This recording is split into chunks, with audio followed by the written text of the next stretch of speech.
Je m'appelle Bart Belanger, je travaille au CPIE Flandre-Maritime, une structure d'éducation environnement.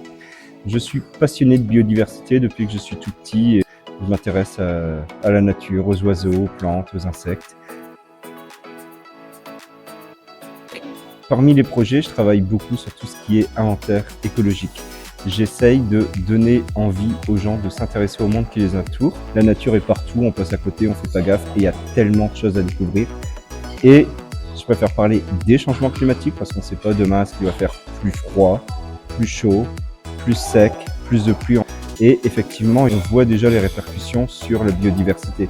Certaines espèces sont de plus en plus rares, certaines disparaissent, certaines sont de plus en plus courantes, certaines apparaissent. Et évidemment, prendre en compte ces espèces, c'est vachement important aussi pour faire comprendre aux gens que leurs actions du quotidien peuvent influencer la présence, l'absence et l'évolution démographique de certaines espèces.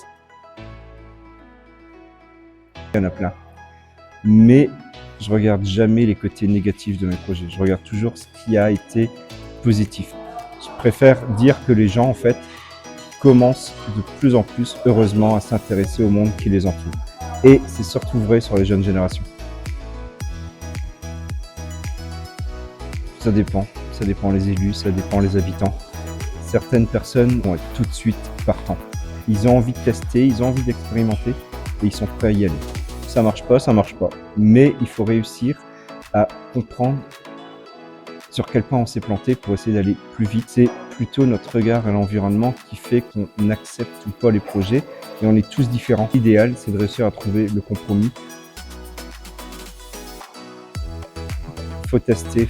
Il faut surtout évaluer, il faut surtout essayer de voir là où ça s'est planté pour essayer de répondre aux problèmes d'autrefois. Sachant que la biodiversité évolue, mais l'espèce humaine évolue aussi. Notre regard sur la nature évolue. Et en fait, il y a trop de changements qui font qu'on peut aujourd'hui trouver des solutions qui seront encore possibles dans un mois, un an, 10 ans, un siècle. Et c'est une fois qu'on aura réussi à trouver le bon feeling entre l'espèce humaine et les espèces vivantes sauvages, qu'on arrivera peut-être à sauver la biodiversité et donc pour moi sauver l'espèce humaine qui en fait à 100% partie.